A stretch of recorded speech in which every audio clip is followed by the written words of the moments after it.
নমস্কার, আমি অনুভব। তোমরা শুনছো থ্রিলার ল্যান্ড। এর আগে তোমরা নিশ্চয়ই শুনেছ দীপিকা মজুমদারের কলমে যক্ষিণী সাধক উপন্যাসের প্রথম পর্ব। এখন তোমাদের জন্য থাকছে এই উপন্যাসেরই দ্বিতীয় তথা অন্তিম পর্ব। আজকের উপন্যাসটা আমরা নিয়েছি বুকলুক পাবলিশিং থেকে প্রকাশিত লেখিকার তারে আমি চোখে দেখিনি বইটা থেকে। বইটা সংগ্রহ করবার লিঙ্ক দেওয়া রইল ডেসক্রিপশন বক্সে, চেক আউট করতে ভুলো না। যদি অখণ্ডভাবে উইদাউট ইন্টারাপশনস গল্পটা শুনতে চাও তাহলে কিন্তু চলে যেতে হবে আমাদের স্পটিফাই চ্যানেলে।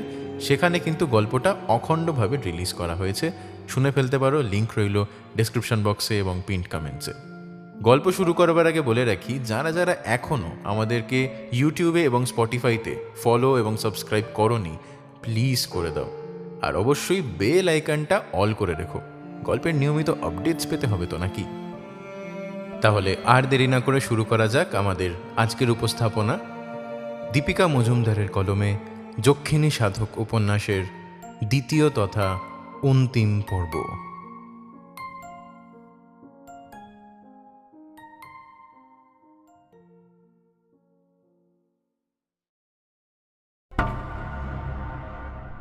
অমৃতার কাছে প্রায় আধ ঘন্টার মতো বসেছিল ভাস্কর আর কৃষাণু।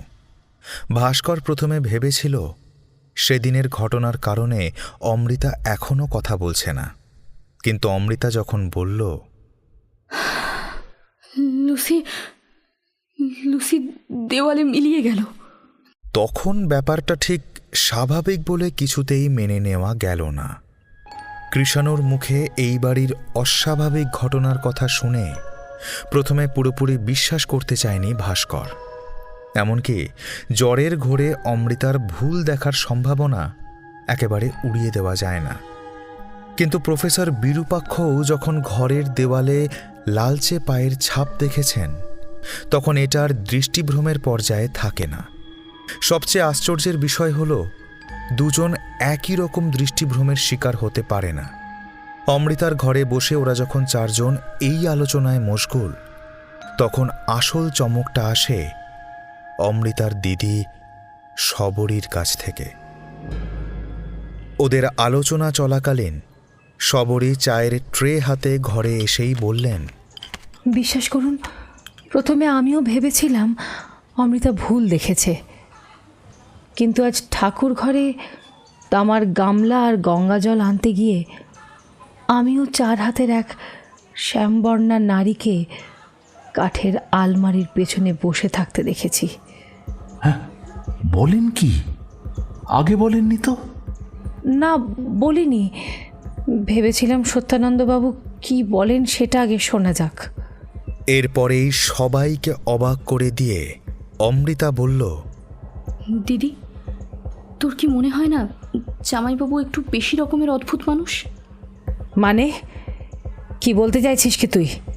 প্রথম থেকে বলি, বিষ্ণু নামের ছেলেটা এই বাড়িতে ঠিক কোন মেয়ের পেছনে এসেছে আমি জানি না, কিন্তু কৃষাণুর কথা অনুযায়ী সেই রাতে ও যা দেখেছে সেটা বন্ধ আউট হাউসটায়। আর আমি নিজে দেখেছি রাতের দিকে মাঝে মাঝে ওই ঘর জামাইবাবু ব্যবহার করে। অমৃতার কথাটা হয়তো শবরীকেও ভাবিয়ে তুলল। তবুও স্বাভাবিকভাবেই তিনি বললেন, আমি যতদূর জানি আগের ভাড়াটে ওই ঘর ছেড়ে যাওয়ার পর বাড়ি থেকে আনা কিছু বইপত্র সাজিয়ে একটা ছোট লাইব্রেরির মতো বানিয়েছে তোর জামাইবাবু। বই পড়ার জন্য মাঝে মাঝে ওই ঘরে গিয়ে বসে। বই পড়া? তাও আবার জামাইবাবু? বিশ্বাস হয় না রে। মানুষটা বই পড়তে পারে বলে আমার বিশ্বাস হয় না। তবে সত্যানন্দবাবুর কথা যদি সঠিক হয়, তুই নিশ্চয়ই দেখেছিস আম পাতাটা জামাইবাবুর দিকে মুখ ঘুরিয়ে স্থির হয়েছিল। কথোপকথন এই অবধি হয়েছিল অমৃতার ঘরে বসে। শবরী সিদ্ধান্ত নেন, আজ রাতে সোমেশ্বরবাবু ঘুমিয়ে পড়লে ওই ঘর তিনি নিজে একবার দেখবেন।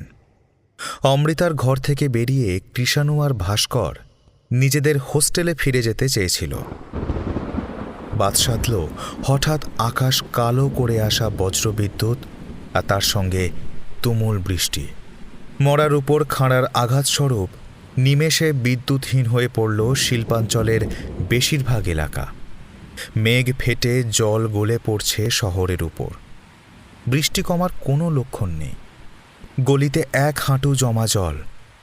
জায়গায় জায়গায় ভেঙে পড়া গাছের ডাল, ছিঁড়ে যাওয়া বিদ্যুতের তার, সব মিলিয়ে হঠাৎ ধেয়ে আসা এক তাণ্ডবে ভাস্কর আর কৃষাণু প্রফেসরের ঘরেই আটকা পড়ে গেল।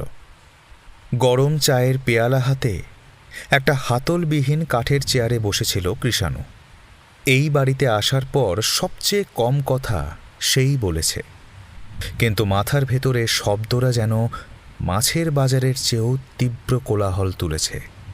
মোবাইলের চার্জ শেষ হয়ে আসার আগে ভাস্কর তার সতীর্থদের জানিয়ে দিয়েছে যে আজ রাতে তাদের হোস্টেলে ফেরা হবে না। এখন সামনের টি টেবিলের উপরে রাখা মোমের আলোয় চারপাশে আত্মহত্যা করতে আসা পোকাদের দিকে স্থির দৃষ্টি নিয়ে বসে আছে ওরা। এই বাড়িতে এক মুহূর্তও আর থাকতে চায় না সে। অমৃতার জন্য অন্য বাড়ি ভাড়ার ব্যবস্থা করতে হবে সত্বর। চায়ের কাপটা টেবিলে নামিয়ে রেখে বিরূপাক্ষবাবু প্রশ্ন করলেন, কৃষাণু, সেদিন রাতে তুমি ঠিক কি দেখেছিলে আরেকবার বলবে? প্রফেসরের ডাকে চিন্তার জাল ছিঁড়ে যায় কৃষাণুর। সে শুধু বলেছে জানলার ফাঁক দিয়ে এক 4 হাত বিশিষ্ট শ্যামবর্ণা নারীকে সে দেখতে পেয়েছে। বলতে পারেনি যে সে সেখানে একজন পুরুষকেও দেখেছে, যার সঙ্গে নারীটি সঙ্গমরত অবস্থায় ছিল। কৃষাণু ইতস্তত করে বলল, একটা মিষ্টি গন্ধ ভেসে আসছিল আলগা জানালা থেকে। ভেতরে একজন নারী, মানে কোনো কাপড় ছিল না শরীরে। আর আর স্যার, একজন পুরুষের উপরে বলতে গিয়ে চোখ নামিয়ে নেয় কৃষাণু। বুঝেছি। ওরা কেউ দেখেছিল তোমাকে? জানি না স্যার, কিন্তু আমি ওসব দেখার পর সোজা দৌড়ে বেরিয়ে এসেছি। প্রফেসর আবার কিছু বলতে যাচ্ছিলেন, এমন সময় দরজায় কড়া নাড়ানোর শব্দে তাকে থামতে হয়।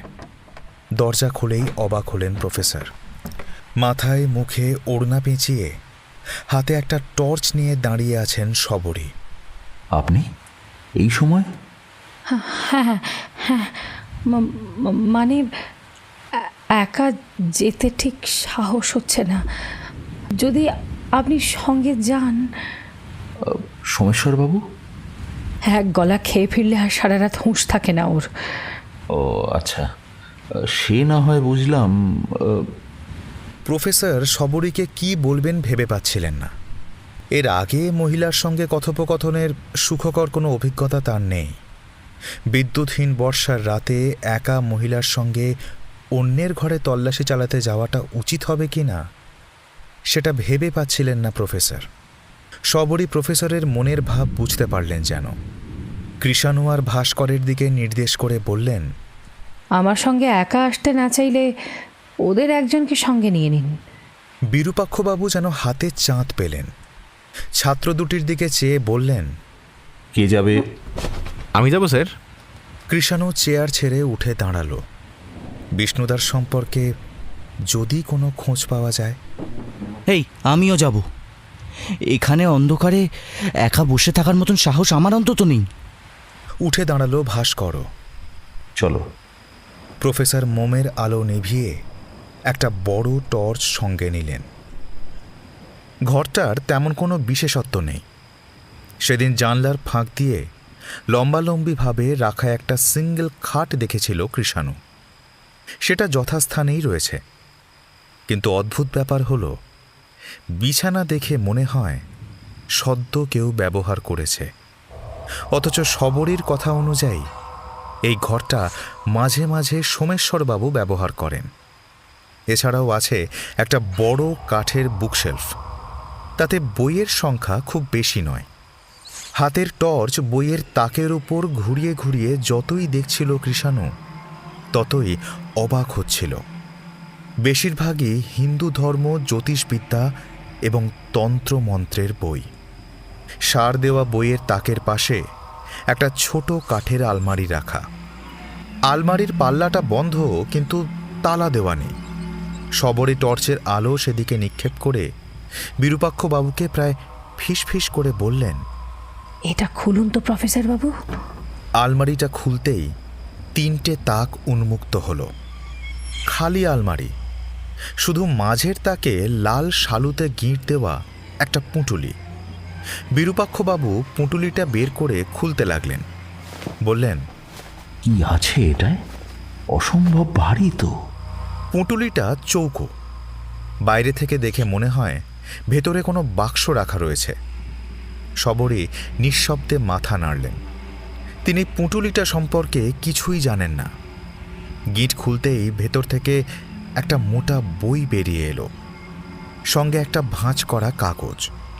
প্রফেসর ভাঁজ করা কাগজটা আলমারির উপরে রেখে বইটা খুলে ধরলেন। বইটার গায়ে একটা অদ্ভুত পুরনো গন্ধ। মলাটের উপর সোনালি রঙের খোদাই করা নাম, নীলবন্তী গ্রন্থ। নামটা খুব চেনা চেনা লাগছে প্রফেসরের। টর্চের আলোতেই দুপাতা উল্টে পাল্টে দেখলেন প্রফেসর বিরূপাক্ষ। দুর্বোধ্য ভাষায় হাতে লেখা। লেখার হরফ না হিন্দি, না বাংলা, আবার না দেবনাগরী। প্রফেসরের চেনা কয়েকটি হরফ থেকে সম্পূর্ণ আলাদা। তবে পাতা উল্টেই বোঝা যায় বইটি দুষ্প্রাপ্য। নীলবন্তী, নীলবন্তী। হায় ভগবান! কি হলো? আশেপাশের তাকগুলোতে তল্লাশি চালাচ্ছিল কৃষাণু আর ভাস্কর। ওরাও প্রফেসরের চাপা আর্তনাদ শুনে সেখানে উপস্থিত হয়েছে। এটা তো নীলবন্তী গ্রন্থ। এটা পড়া কোনো সাধারণ মানুষের কাজ নয়। এই বই পড়ার জন্য প্রচুর সাধনার প্রয়োজন হয়। গুরু ছাড়া এই বই পাঠোদ্ধার করা অসম্ভব। প্রফেসরের কপালে বিন্দু বিন্দু ঘাম জমে উঠেছে। সবরীয় বিস্ফারিত চোখে বইটা দেখছেন। এমন এমন কি আছে এই বইতে? এই বই যে পাঠোদ্ধার করতে পারে সে পোকামাকড়, পশু পাখি আদি সমস্ত ভাষা জ্ঞান লাভ করে। কিন্তু এই বই পড়লে যে অসীম জ্ঞান লাভ হয় তা ধারণ ক্ষমতা সবার থাকে না। প্রাপ্ত শক্তি সহ্য করার কিছু পদ্ধতি এই বইয়ের শেষে কোথাও উল্লেখ আছে, কিন্তু সেই শেষ অধ্যায় অবধি পৌঁছানোর আগেই পাঠক উন্মাদ হয়ে যান। তবে আসল বই এটা নয়, প্রতিলিপি মাত্র। আসল বইটা শুনেছি তাম্রপত্রে খোদাই করে লেখা হয়েছিল। তবু এই দুষ্প্রাপ্য বইটির মূল্য লক্ষাধিক। অসম্ভব। আপনার বাড়িতে যা ঘটছে তা আপনার সম্ভব বলে মনে হয়? এটা কি? আলমারির উপরে রাখা ভাঁজ করা কাগজটা হাতে তুলে নেয় কৃষাণু। কাগজের ভাঁজ খুলতেই আরও একটা কাগজের টুকরো উড়ে এসে পড়ে মেঝেতে। সবরে কাগজের টুকরোটা মেঝে থেকে তুলে টর্চের আলোয় সেটা দেখতে থাকে। পুরনো খবরের কাগজের কাটিং। একটা 14-15 বছর বয়সের ছেলের ছবির সঙ্গে একটা খবর কালি দিয়ে গোল করে দাগানো। পাশের ফাঁকা জায়গায় নীল কালি দিয়ে একটা তারিখ লেখা, 20 ডিসেম্বর 1995। সম্ভবত খবরের কাগজেরই তারিখ। খবরটা মন দিয়ে পড়তে শুরু করেন সবরই। হাতে ধরা কাগজটার ভাঁজ খোলে কৃষাণু।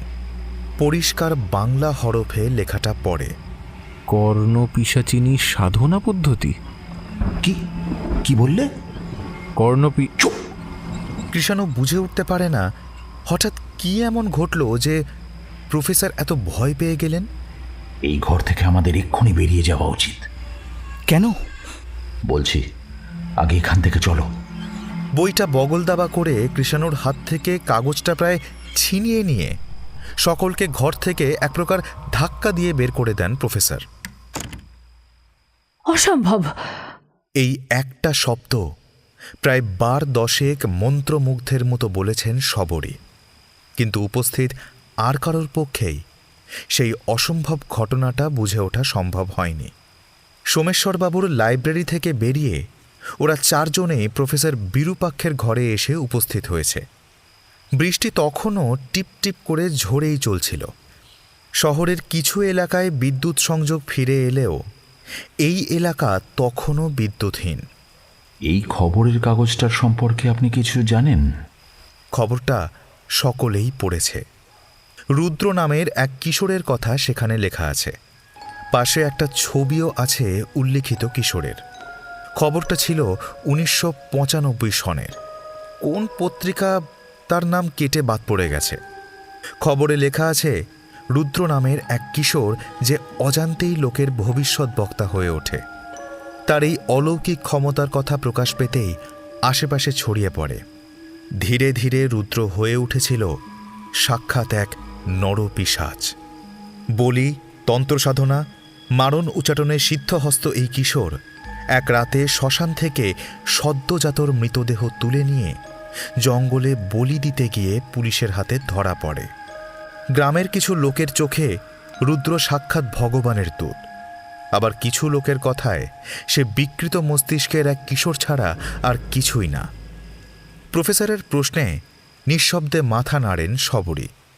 বললেন, রুদ্রকে আমি চিনতাম, আমার বাল্যবন্ধু, কিন্তু এর সঙ্গে সোমেশ্বরবাবুর কি সম্পর্ক? এই পেপার কাটিং ওর কাছে কিভাবে এলো? আমি আমি জানি না বিরূপাক্ষবাবু, তবে জানতে আমাকে হবেই। খবরের কাগজের কাটিং আর টর্চটা হাতে তুলে নিয়ে উঠে দাঁড়িয়ে বললেন, আপনাকে অনেক ধন্যবাদ প্রফেসর বাবু, আজ চলি। সবরী বেরিয়ে যেতেই ভাস্কর বলল, স্যার, তাহলে বাড়িতে যে লাল পায়ের ছাপগুলো দেখা যাচ্ছে সেগুলো কি ওই কর্ণপিশাচিনীর? নিঃশব্দে হ্যাঁ সূচক মাথা নেড়ে চেয়ার টেনে নিয়ে বসলেন প্রফেসর বিরূপাক্ষ।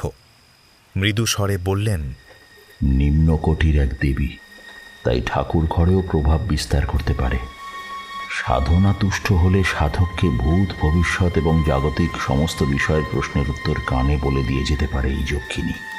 কার মনে কি আছে তার নাম ধাম থেকে শুরু করে এই পৃথিবীর কোন প্রান্তে কোথায় গুপ্তধন রাখা আছে যাবতীয় তথ্যের হদিশ দিতে পারে। এমনকি এই যে আমরা বসে কি কথা বলছি তাও তার পক্ষে অজানা নয়। আমরা বুঝে ওঠার আগেই সাধকের কানে গিয়ে পৌঁছে যেতে পারে আমাদের কথা। সাধক সোমেশ্বরবাবু? এছাড়া আর কি হতে পারে? বিকেলে যে গুরুজিকে ডেকে নিয়ে এসেছিলেন, তাহলে? আমার মনে হয় কোনো কারণে এই যক্ষিণীর উপর থেকে নিজের নিয়ন্ত্রণ হারিয়েছেন উনি। এর ফল প্রত্যেকের জন্য মারাত্মক হতে পারে। আচ্ছা, ওই নীলবন্তী গ্রন্থটা সোমেশ্বরবাবুর কি প্রয়োজন বলে মনে হয় আপনার স্যার? ওটা তো গুরু ছাড়া পাঠোদ্ধার করা যায় না বললেন। যার উপর কর্ণপিশাচিনীর মতো যক্ষিণীর কৃপা আছে তার গুরুর কি প্রয়োজন? হতে পারে এই নীলবন্তী গ্রন্থ পড়ার জন্যই তিনি কর্ণপিশাচিনীর সাধনা করেছেন। সাধক যতই সিদ্ধ পুরুষ হোক, যক্ষিণী কিন্তু বিনামূল্যে কিছু সাধককে দান করবেন না। নৈবেদ্য তাঁর চাই। নৈবেদ্য?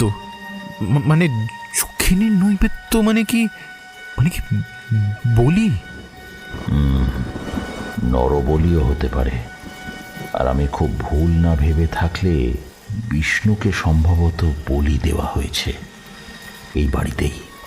প্রফেসরের সন্দেহ শুনে কৃষাণু আর ভাস্করের মুখে কথা সরে না।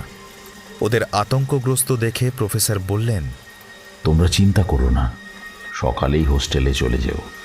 আমি যত তাড়াতাড়ি সম্ভব এই বাড়ি ছাড়ার চেষ্টা করছি। কিন্তু অমৃতাও তো এই বাড়িতে আছে, ওর দিদিও। ওদের কি হবে স্যার? অমৃতাকে ওর কোনো বান্ধবীর বাড়িতে কটা দিন যদি রাখা যায়, তবে যক্ষিণীর কবল থেকে ছাড়া পাওয়া এত সহজ নয়। ভোর হতে না হতেই হোস্টেলে ফিরে এসেছিল কৃষাণু আর ভাস্কর। হাত মুখ ধুয়ে আবার ব্যাগ কাঁধে কলেজে যাওয়া নিয়মমাফিক এটাই হওয়া উচিত। ভাস্করকে ব্যাগ নিতে দেখে কৃষাণু বলল, মোবাইলের পার্স ছাড়া কিছু নেওয়ার দরকার নেই। কেন? আরে লাইব্রেরির বইটা আজকে বদলাতে হবে, ব্যাগ ছাড়া কিভাবে আনবো ওই ভারী বই? শোন, আজ আর কলেজ যাওয়া হবে না আমাদের, তুই চল, জানতে পারবি। ভাস্কর সাধারণত কৃষাণুর কথা ফেলে না, কিন্তু আজ কলেজে যাওয়াটা জরুরি। অমৃতার জন্য একটা ব্যবস্থা করতে হবে জেনারেল সেক্রেটারিকে বলে। ভাস্করকে চিন্তিত দেখে কৃষাণু ওর কাঁধে হাত রেখে বলল, অমৃতার ভালোর জন্যই বলছি, আমার উপর বিশ্বাস রাখ, আমার সঙ্গে চল। হস্টেল থেকে বেরিয়ে মোড়ের দোকান থেকে চা আর ডিম টোস্ট খেয়ে বেরিয়ে পড়েছিল দুজন। দোকানের সামনে একটা অটোওয়ালার সঙ্গে কৃষাণু মৃদু স্বরে কিছু আলোচনায় ব্যস্ত ছিল। তারপর ভাস্করকে বলল, উঠে পড়। যে রাস্তা ধরে অটো এগিয়ে চলেছিল সেটা ভাস্করের অজানা নয়। কিছুদিন আগেই এই গড় জঙ্গলের রাস্তাটায় ওরা ঘুরে গিয়েছে। ওদের সহপাঠী সৌম্য সেদিন 4 চাকাটা নিয়ে কলেজে এসেছিল। কাকতালীয়ভাবে কয়েকটা ক্লাস বাতিল হয়ে যায় সেদিন। সৌম্য ওদের গড় জঙ্গল আর দেউল পার্ক দেখাতে নিয়ে যায়। কৃষাণু হঠাৎ গড় জঙ্গল যাচ্ছে কেন বারবার প্রশ্ন করলেও কোনো জবাব দেয়নি কৃষাণু। শুধু বলেছে, এখন কোনো কথা নয়, পরে সব আমি বুঝিয়ে বলবো। আগের দিন দিলীপবাবুর চায়ের দোকান থেকে কিছুটা দূরে অটোরিকশা থামাতে বলল কৃষাণু। বাইরে বেরিয়ে এসে বলল, আপনি কিছুক্ষণ অপেক্ষা করুন, আমাদের বেশি সময় লাগবে না। দিলীপবাবুর দোকান আগের দিনের মতোই বেশ ফাঁকা। স্থানীয় দুজন গ্রামবাসী ছাড়া সেখানে আর কেউ নেই। বর্ষার ভ্যাপসা গরমে পার্কে পর্যটক বড় একটা নেই। কৃষাণু দোকানে প্রবেশ করতেই দিলীপবাবু বললেন, আরে বলো ভায়া, চা দি? না, চা লাগবে না, একজনের খোঁজে এসেছি। ও, তা কার খোঁজে? আমরা কিছুদিন আগে একদল কলেজের স্টুডেন্টস এসেছিলাম, নিশ্চয়ই মনে থাকবে আপনার। আপনি আমার বন্ধুদের শ্যামরূপা আর ইছাই ঘোষের কাহিনী শোনাচ্ছিলেন। আমি ওই গাছতলার বেদিতে বসেছিলাম, তখন একটা লোক এসে আমার কাছে বিড়ি চায়। হ্যাঁ হ্যাঁ হ্যাঁ হ্যাঁ, তোমাকে ওখান থেকে দোকানের বেঞ্চে এনে বসিয়েছিল বন্ধুরা। আর তুমি বলেছিলে একটা কালো ঢ্যাঙা মতো লোক তোমাকে ইঁটো সিগারেট খেতে বলে তোমার কপালে বিলি কাটছিল, তাই তো? হ্যাঁ, তারপর তোমার বন্ধুদের দেখে পালিয়ে যায়। হ্যাঁ হ্যাঁ, মনে পড়েছে। ঠিক ধরেছেন। ওই লোকটাকে কোথায় পাওয়া যাবে বলুন তো? কেন বলো তো? জগাই কোনো কাণ্ড ঘটিয়েছে নাকি? কিছু মনে করো না দাদা ভাই, জগাই একটু পাগলাটে আছে। একবার বাড়ি থেকে পালিয়ে গিয়েছিল, হ্যাঁ, ফিরে আসার পর এমন হয়ে গেছে। কিন্তু ও কারোর ক্ষতি করেছে বলে তো শুনিনি কোনো দিন। না, কোনো কাণ্ড ঘটায়নি। ওকে আমার একটু দরকার। আপনি শুধু বলুন না ওকে কোথায় পাওয়া যাবে। জগাইকে এই সময় শ্যামরূপার মন্দিরেই পাবে। সকালে পুজোর পর মন্দিরের কাছেই গাছতলায় পড়ে থাকে। ধন্যবাদ বলে দ্রুত বেরিয়ে এলো কৃষাণু। তারপর অটোওয়ালাকে বলল, দাদা, শ্যামরূপার মন্দিরে যাব। প্রাচীন বট, অশ্বত্থ আর অন্যান্য বৃক্ষের ছায়া ঘেরা মন্দির প্রাঙ্গণ। হালকা গোলাপি আর হলদেটে রং করা ছোট রেলিং ঘেরা শ্যামরূপার মন্দির।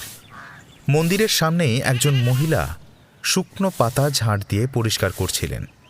কৃষাণু মহিলাকে জিজ্ঞাসা করল, এখানে জগাই নামের কোনো লোক থাকে? মহিলা কৃষাণুকে একবার দেখে নিয়ে ইশারায় মন্দিরের সামনে একটা গাছের দিকে আঙুল তুলে দেখিয়ে আবার ঝাড়ুতে মন দিলেন। মহিলার নির্দেশিত গাছটার দিকে ফিরতেই একটা কালো লম্বা লোককে গাছের তলায় বেদিতে বসে থাকতে দেখা গেল। লোকটার দিকে ফিরতেই সে হাসি মুখে হাতের ইশারা করে ওদের দুজনকে ডাকল। চিনতে ভুল হলো না কৃষাণুর। এই সেই লোক যে সেদিন ওর কাছে বিড়ি চেয়েছিল। দুজন কাছে যেতেই জগাই বলল, এছো দাদাবাবু, হ্যাঁ আমি জানতুম। আরে তুমি আসবা বলেই তো আমি এই দিনের বেলাটা মন্দিরে থাকছি, বাড়ি ফিরিনি। কখন তুমি এসে ফিরে যাও? জগাইয়ের কথায় কৃষাণু আর ভাস্কর দুজনেই চমকেছে। জগাই ওর পাশে হাতের ইশারা করে ওদের দুজনকে বসতে বলল। কৃষাণু বেদিতে বসে প্রশ্ন করল, আপনি জানতেন আমি আসব? জানতাম গো, জানতাম। সেই দিন গাছতলায় বসে তুমি বন্ধুর কথা ভাবছিলে, তখনই বুঝেছি তোমার বন্ধু হারিয়ে গেছে, আর ফিরবে না। ভাবলুম তোমার কাছ থেকে একটা বিড়ি খেয়ে দেখি তোমার কি সমস্যা। কিন্তু এই সিগারেটে একটা টান দিয়েই আমি ওদিন বুঝেছি কান পিশাচির নজর পড়েছে তোমার উপরে। কাজেই সহজে মুক্তি পাবার নয়। তখনই দিলুম একখান কবজেকে তোমার ললাটখানার উপরে। কবচ? হ্যাঁ গো, বলতে পারো ওই কবজের জোরেই এখনো বেঁচে আছো আর এখানেও এসেছ।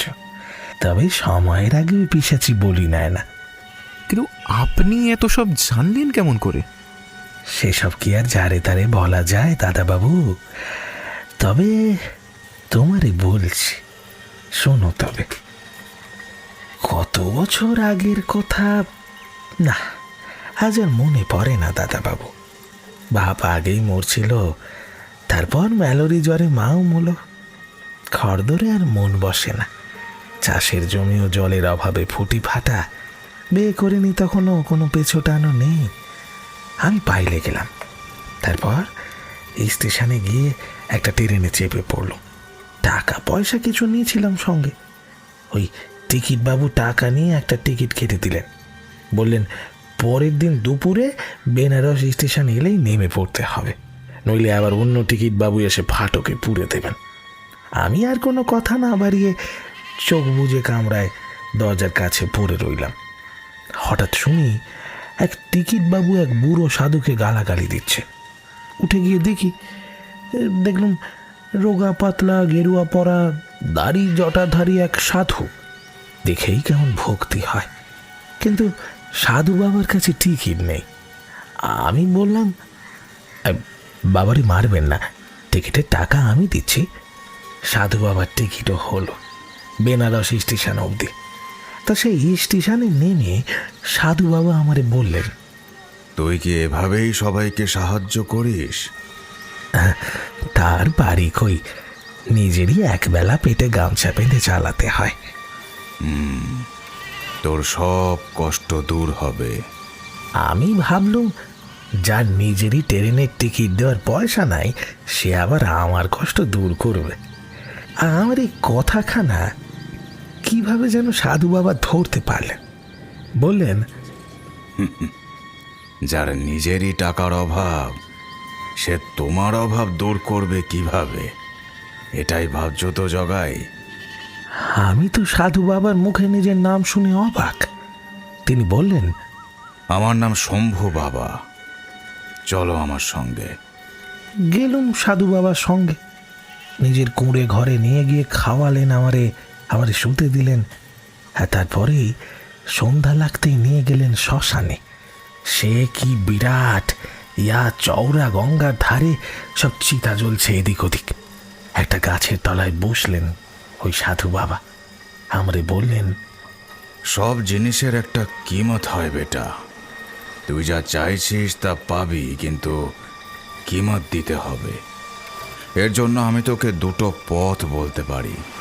প্রথম পথ সাত্ত্বিক। আমি তোকে একটা মন্ত্র বলবো, 50 সোমবার সেই মন্ত্র জপ করে যজ্ঞে আহুতি দিয়ে তোকে একটা ব্রত পালন করতে হবে। 50 সোমবারের ব্রত সম্পূর্ণ হওয়ার পর আর তোর খাওয়া পড়ার চিন্তা থাকবে না। শান্তিতে নিজের ভিটেই বসবাস করতে পারবি। আর দ্বিতীয় পথ তামসিক। আমি তোকে কর্ণপিশাচিনী সিদ্ধি দান করব, আর সে তোর সমস্ত মনোবাঞ্ছা পূর্ণ করবে। বল, তুই কোন পথে যেতে চাস? 50 সপ্তাহ আমার পক্ষে খুব বেশি সময় ছিল। অদিন বোধহয় ব্রত রাখার মতো ধৈর্য বা অর্থ কোনোটাই থাকতো না। বললাম, বাবা আপনি কর্ণপিশাচিনী সম্পর্কেই বলুন না। কর্ণপিশাচিনী এক মায়াময় রূপ। এই উপদেবী শক্তিশালী, সুন্দরী, বহুরূপী। কলিযুগে একমাত্র কর্ণপিশাচিনীই এমন যক্ষিণী যার সাধনা সহজ এবং ফল সহজলভ্য। কারণ এই উপদেবী এমন এক শক্তি যা বিনা প্রশ্নে সাধকের সমস্ত আকাঙ্ক্ষা পূর্ণ করে। কিন্তু একমাত্র স্ত্রী রূপে তাকে আহ্বান করলেই তার শক্তির পূর্ণ ব্যবহার করা সম্ভব, অন্য রূপে নয়। কি বলছেন আপনি? বুজরুকি করার জায়গা পাও না বাবা। আমার এই কথা শুনে শম্ভু বাবা রাগলেন না, কিন্তু উল্টে বললেন, বেশ, তাহলে আমায় তুই এমন কিছু প্রশ্ন কর যা আমার পক্ষে জানা সম্ভব নয়। আচ্ছা বেশ, বলুন তবে। বলুন, আমার বাবার মৃত্যু কবে হয়েছিল? কি বলবো বলো তোমায়? আমায় অবাক করে দিয়ে শম্ভু বাবা ঠিকঠাক দিন ক্ষণ বলে দিলেন। আমার মাথাটা কেমন যেন খালি খালি হয়ে গেল।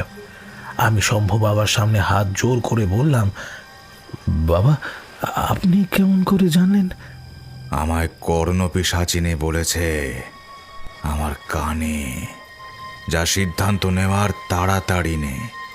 তুই আমার উপকার করেছিস, পরিবর্তে আমি তোকে একটা সুযোগ দিয়েছি। বিশ্বাস অবিশ্বাসের খেলা খেলতে চাইলে তুই যেতে পারিস। আমি বুঝেছিলাম যে ওই শম্ভু বাবা পিশাচ সিদ্ধ পুরুষ, তাই বলেই ফেলল। বাবা, আমি আমার জীবনটা শুধরাতে চাই, কিন্তু এক পিশাচিনীকে সারা জীবন স্ত্রী রূপে গ্রহণ করা এ আমার পক্ষে অসম্ভব। আপনি কোনো মধ্যম পন্থার ব্যবস্থা করতে পারেন? আমার কথা শুনে মনে হলো বাবা কিছু ভাবলেন। তারপর হাত দিয়ে নিজের একটা কান এমনভাবে পাশে এগিয়ে নিয়ে গেলেন যেন মনোযোগ দিয়ে পাশে বসে থেকে কারোর কথা শুনতে চাইছেন তিনি।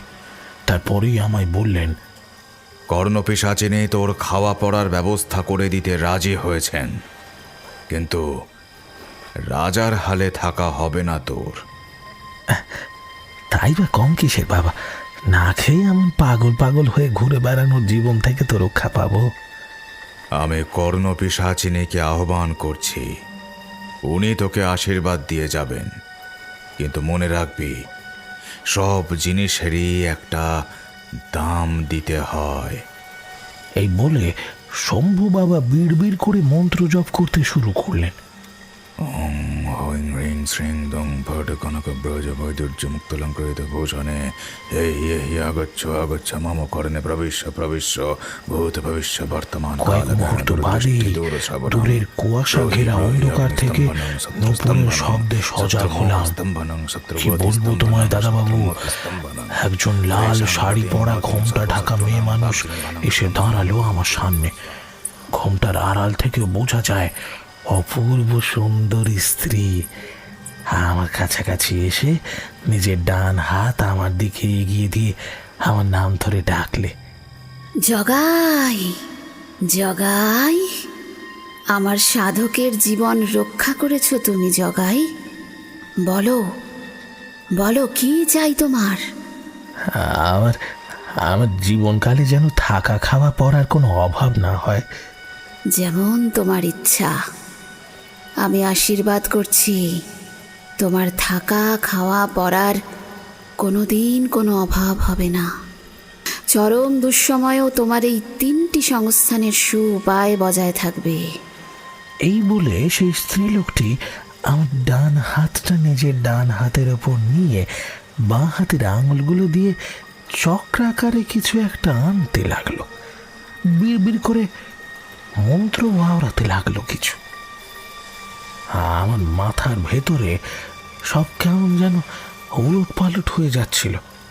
কতক্ষণ এমন চললো তা মনে নেই।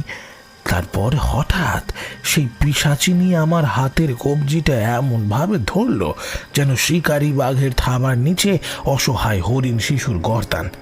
ওর ধারালো নখ আমার হাতের উপর গেঁথে বসে গিয়েছিল। চামড়া ফুটো হয়ে রক্তের ধারা বেরিয়ে এসেছিল। পিশাচিনী তার অন্য হাতের তালুতে সেই রক্ত ধরতে শুরু করেছে। কিছুক্ষণের মধ্যেই তার এক হাতের আঁজলা আমার রক্তে পূর্ণ হয়ে গিয়েছিল। আমি জড় বস্তুর মতো হয়ে পড়ছিলাম ধীরে ধীরে, এমনকি যন্ত্রণায় চিৎকারটুকুও করতে পারছিলাম না। হঠাৎ দেখি আমার রক্তপূর্ণ হাতখানা ঘোমটার নিচে নিয়ে গিয়ে রক্ত পান করছে ওই পিশাচিনী। হাতটা যখন ঘোমটার বাইরে বেরিয়ে এলো, সেই হাতে বুড়ো আঙুলে সামান্য রক্ত ছাড়া কোথাও এতটুকু আর রক্ত লেগে নাই। আর সেই সামান্য রক্ত দিয়ে পিশাচিনী আমার কপালে একটা তিলক এঁকে ডান হাত মুক্ত করলেন। কিন্তু আমি যেখানে দাঁড়ায় ছিলাম সেখানে নিশ্চল দাঁড়ায় আছি, এতটুকু চলতে পারছি না। আমার এই অসহায় অবস্থা দেখে পিশাচিনী যেন খিলখিলিয়ে উঠলেন।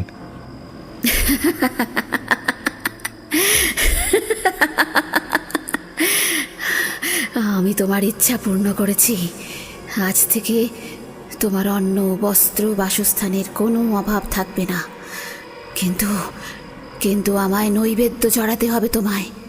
কোনো কিছুই তো বিনামূল্যে পাওয়া যায় না জগাই। তোমার শরীরের হাড় মাংস আমায় দিতে হবে। না না, চাই না তোমার আশীর্বাদ। আমার শরীরের হাড় মাংস চাইবে তা তো আগে বলনি। হ্যাঁ, আমার আশীর্বাদ তো আমি ফেরত নিতে পারি না। এ আমরণ তোমার সঙ্গে থাকবে।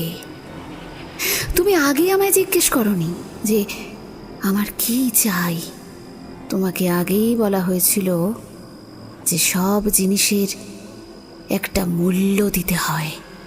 নিজের শরীরের কোনো একটা অঙ্গ ছেদ করে এখনই কর্ণ পিশাচিনীকে দান কর, না হলে কিন্তু আমিও পিশাচিনীকে শান্ত করতে পারবো না। তুই স্বেচ্ছায় রাজি না হলে সে তোকে হত্যা করে তোর হাড় মাংস চিবিয়ে খেতে পারে। আমার এই ডান হাতের কনিষ্ঠ আঙুলটা দিতে আমি রাজি আছি। হ্যাঁ, ব্যাস। কি বলি দাদাবাবু, আমার বলার সঙ্গে সঙ্গেই আমার ডান হাতের ছোট আঙুলটা নিজের মুখের ভেতর নিয়ে দাঁত দিয়ে কামড়ে ধরে বিচ্ছিন্ন করলো সেই পিশাচিনী।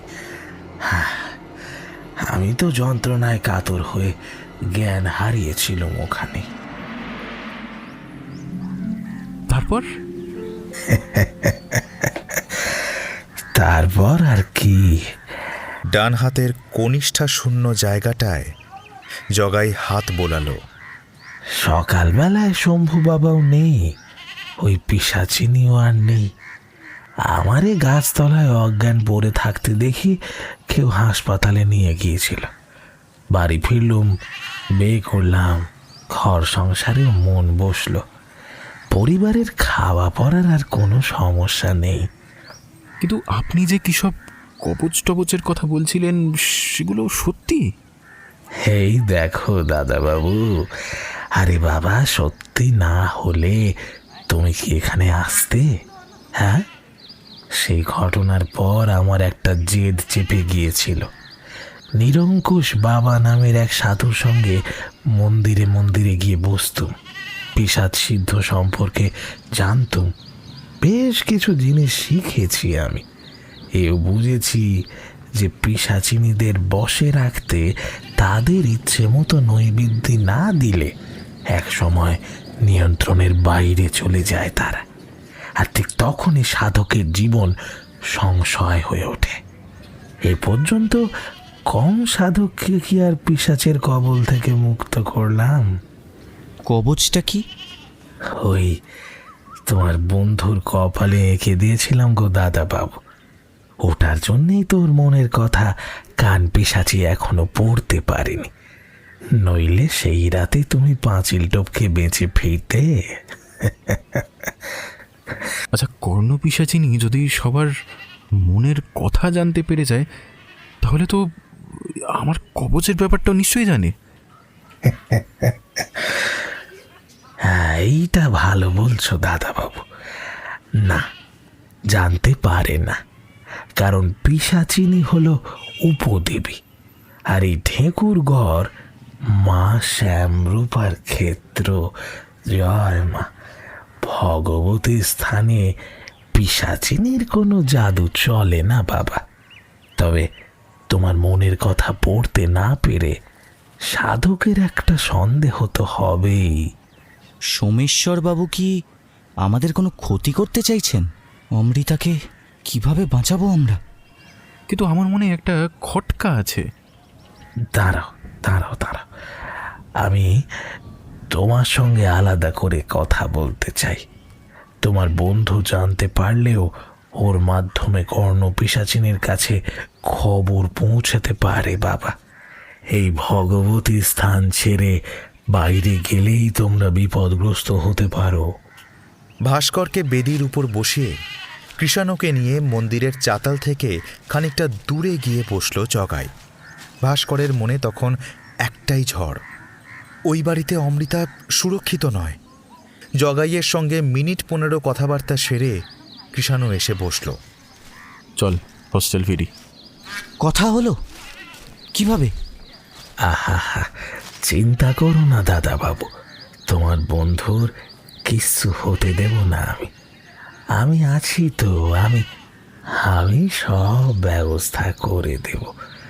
আগামীকাল অমাবস্যা, মা শ্যামরূপার কাছে তোমাদের নামে পুজো দিয়ে রাখবো, দেখবে কোনো বিপদ হবে না।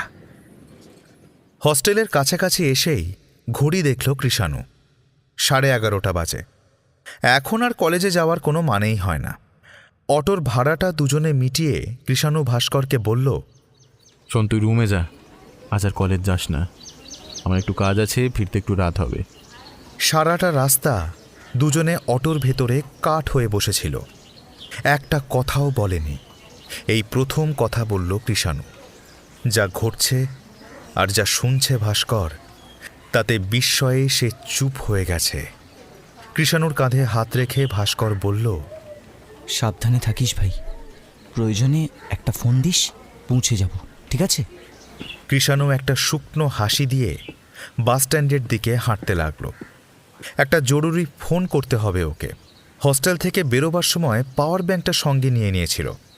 মোবাইল চার্জে বসিয়েই কন্ট্যাক্ট লিস্ট ঘেঁটে একটা নাম বের করল কৃষাণু। এই ফোন কলটার উপর অনেক কিছু নির্ভর করছে। বাহারপুর গ্রামটা বর্ধমান থেকে খুব বেশি দূরে নয়, কিন্তু স্টেশনে রিকশাওয়ালাদের সোমেশ্বর হাজরার নাম বলাতে কেউই চিনতে পারল না।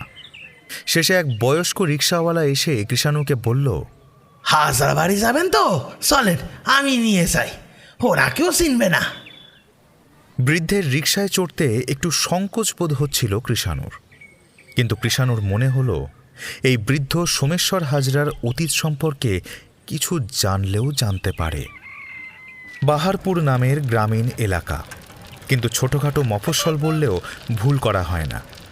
একটা কাঁচা পাকা রাস্তা ধরে ধীরে ধীরে কৃষাণুকে নিয়ে যাচ্ছিলেন বৃদ্ধ। কৃষাণু কিছু বলার আগেই বৃদ্ধ বলল, হাজরা বাড়ি তো তালা বন্ধ, যাবেন কোথায় বাবু? হাজরা বাড়িতে তালা ঝুলবে এমনটাই আশা করে এসেছিল কৃষাণু। তাই বাড়ির খোঁজ করার চেয়ে বাড়ির লোকেদের ইতিহাস সম্পর্কে খোঁজ নেওয়াটা আরও বেশি জরুরি কৃষাণুর। ও বলল, হ্যাঁ জানি, আমি আসলে একটা খবরের কাগজ থেকে এসেছি, বাহারপুর নিয়ে একটা খবর করতে চাই। এখানকার উন্নয়ন কেমন তা এলাকার বাসিন্দাদের মুখ থেকেই শুনতে চাই। তাই এখানকার পুরনো লোকেদের সঙ্গে কথা বলাটা খুব জরুরি। সোমেশ্বর হাজরা আমার পরিচিত লোক, তিনি আমাকে এখানে পাঠিয়েছেন। সমুদাদা বাবু পাঠিয়েছেন আপনাকে? তা তিনি তো গ্রামেই থাকলেন না, বাহারপুর সম্পর্কে তিনি আর কি জানবেন? থাকলেন না কেন? সে অনেক দিন আগেকার কথা, আমি সবটা জানি না। কি সব ঝামেলা হয়েছিল, সমুদাদাকে গ্রামে রাখিনি ওর বাবা। তা তোমার এই সমু দাদার বয়স তখন কত হবে? তার কত হবে, ওই ধরেন না ওই 15-16। তা হাজরা পরিবারের বাকিরা এখন কোথায়? আপনি তো সমু দাদাবাবুকে চেনেন বললেন, ওর পরিবার কোথায় তা আপনি জানেন না? হ্যাঁ মশাই, কি মতলব বলুন তো আপনার? হ্যাঁ, কৃষাণু দেখল বৃদ্ধের সঙ্গে খোলাখুলি কথা বলাই সহজ হবে। বেশি ঘোলা জলে মাছ ধরার ইচ্ছা বা সময় কোনোটাই তার নেই। কৃষাণু বলল, আসলে আমি একটা পুরনো ঘটনা সম্বন্ধে জানতে এসেছি। কি ঘটনা? সম্ভবত 95 সালের ঘটনা। রুদ্র নামের বছর 16 কি 15 বয়সী এক কিশোর তন্ত্র সাধনায় মেতে উঠেছিল। শ্মশান থেকে সদ্যোজাত শিশুর মৃতদেহ চুরি করে বলি দিতে গিয়ে সে পুলিশের হাতে ধরা পড়ে।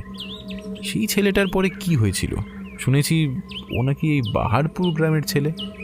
কৃষাণুর মুখে রুদ্র নামটা শুনেই কেমন যেন থমকে গেলেন বৃদ্ধ। কৃষাণু বুঝতে পারল রুদ্র নামটা বৃদ্ধের কাছে অপরিচিত নয়। আমার থেকেও ভালো খবর পাবেন আর একজনের কাছে, চলেন চলে নিয়ে যাই আপনাকে। এই বলেই বৃদ্ধ আবার রিকশার প্যাডেলে পা তুলে দিলেন। বৌদি, বৌদি, একজন লোক এসেছেন রুদ্রবাবুর খোঁজ করতে। একটা মাটির দোতলা বাড়ির সামনে গিয়ে হাঁক পাড়লেন রিকশাওয়ালা বৃদ্ধ। বৃদ্ধর ডাকে ঘরের ভেতর থেকে কোনো সাড়া শব্দ এলো না। বেশ কিছুক্ষণ দাঁড়িয়ে থাকার পর হতাশ হয়ে কৃষাণু যখন ফিরে যাওয়ার উপক্রম করছে, তখন একজন বয়স্ক মহিলা ভেতর থেকে উঁকি দিয়ে দরজার কাছে এসে দাঁড়ালেন। কে? কাগজের লোক এসছেন গো, রুদ্রবাবুর সম্পর্কে জানতে চাইছেন, আমি নিয়ে এলাম। কি জানতে চাও বাবা? রুদ্র তো আমাদের জীবনটাই শেষ করে দিল। কৃষাণু বৃদ্ধার কান্না ভাঙা গলার স্বরে অপ্রস্তুত হয়ে পড়ে। পুরনো ঘটনা কম ঘাঁটিয়ে মূল বিষয় নিয়ে প্রশ্ন করাই উচিত মনে করে সে। বলে, আমি শুনেছি রুদ্রকে পুলিশে দেওয়া হয়েছিল, কিন্তু তারপরে কি হয়েছিল? ও কি ফিরে আসে? আমি জানি বাবা, আমার ছেলে অপরাধ করেছে, তবে ও নিজের জন্য তো কিছু করতো না। লোকে ওর কাছে এসে উপকৃত হতো বলেই। কিন্তু সেদিন ষড়যন্ত্র করে ওকে পুলিশের হাতে তুলে না দিলে আজ হয়তো আমাদের এ অবস্থা হতো না। ষড়যন্ত্র কারা করেছিল? ওই যে কল্পেশ্বর হাজরা, ওর ছেলে সমু। আমার রুদ্রর খুব ভালো বন্ধু ছিল। শুধু হিংসা আর লোভে পড়ে শিবশঙ্কর আর বিধুকে হাত করে ওর জীবনটা শেষ করে দিল। শিবশঙ্কর আমার দেওর। ওদের ধারণা আমরা টুকটাক করে ওর ছেলেকে জলে ডুবিয়ে মেরেছি। সেই থেকে রুদ্রর উপর ওর ভীষণ রাগ। রুদ্রর ভবিষ্যৎ বলে দেওয়ার অলৌকিক শক্তি কল্পেশ্বর হাজরার জ্যোতিষ ব্যবসার কাজে বড্ড বড় এক বাধা হয়ে দাঁড়াচ্ছিল। রুদ্রর জন্য ওর খদ্দেরও কমে গেছিল অনেক। বছরের পর বছর ফল লাভের আশায় ওর বাড়িতে ভিড় করা লোকগুলো রুদ্রর কাছে সহজ সমাধানের পথ খুঁজে পেয়েছিল। তাই সেই রাতে বিধুবাবুকে দিয়ে টোপ ফেলে কল্পেশ্বর হাজরা আর শিবশঙ্কর মিলে আমার রুদ্রকে। আচ্ছা, তা এই কল্পেশ হাজরার কি হলো? হাজরা বাড়ি তো শুনেছি তালা বন্ধ। আমার রুদ্রর উপর স্বয়ং ভগবানের আশীর্বাদ ছিল বাবা। ওর ক্ষতি যারা করবে তারা কি ক্ষমার যোগ্য বাবা? নিয়তি ওদের বিচার করেছে। একমাত্র সমু বাদে ওই বংশে আর কেউ জীবিত নেই। সব কটা অপমৃত্যু হয়েছে। ওই গোয়াল ঘরের পেছনের দিকের ভাগটা পেয়েছিল আমার দেওর। এখন সব জায়গা খা খা করে। রুদ্রর ক্ষতি করে শিবু কি পেল? 1 বছরের মাথায় বউটা গলায় দড়ি দিল, নিজেও তো মরল ওই জলে ডুবে। অথচ শিবু সাঁতার জানত। এটা ভগবানের বিচার নয়। চট্টোপাধ্যায়দের বংশ নির্বংশ হয়ে গেছে।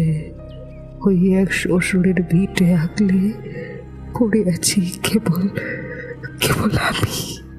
বাকি সব সম্পত্তি তো ওই হাজরাই লুটে নিয়েছিল। ভালোই এখন আমি চলে যেতে পারলেই। রুদ্রর কোনো ছবি দেখানো যাবে? মৃন্ময়ী দেবী ঘরে গিয়ে একটা কাঠের ফ্রেমে বাঁধানো ছবি এনে বললেন, এই যে এই এক কানাই আজ তো আছে বাবা, বড়বেলায় তো আর দেখতে পেলাম না। ওই ছেলেকে জেলেও আটকে রাখা গেল না যে একবার চোখে দেখাতে। এটাই বছর 10 জন্মদিনের ওর শেষ ছবি। রঙিন ছবি, কিন্তু বেশ আবছা। ছবির পাশে এক জায়গায় রুদ্রর নামটা ভালো করে ইংলিশ হরফে লেখা আছে, বন্ধনের মধ্যে লেখা রুদ্র। শুরু থেকেই যে সন্দেহটা কৃষাণুর হয়েছিল সেই বিষয়ে নিশ্চিত হয় ছবি দেখার পর। সেই সন্দেহের কারণেই সকালে কলেজে না গিয়ে গড় জঙ্গল যাওয়াটাই মনস্থির করে কৃষাণু। সঠিক সিদ্ধান্তই সে নিয়েছে, শুধু নিশ্চিত হওয়ার জন্যই এত দূরে আসা। কাঁপা কাঁপা গলায় বলল, আচ্ছা, ওর ডান পায়ে কি 6টা আঙুল? রুদ্র আমার 21 আঙুলে। কিন্তু বাবা, তুমি কি করে জানলে? তুমি কি আমার রুদ্রকে দেখেছো বাবা? দেখেছো আমার রুদ্রকে? কৃষাণু নিঃশব্দে মাথা নাড়িয়ে বিদায় জানায় মৃন্ময়ী দেবীকে। ওর আর এক মুহূর্তও দেরি করা চলবে না।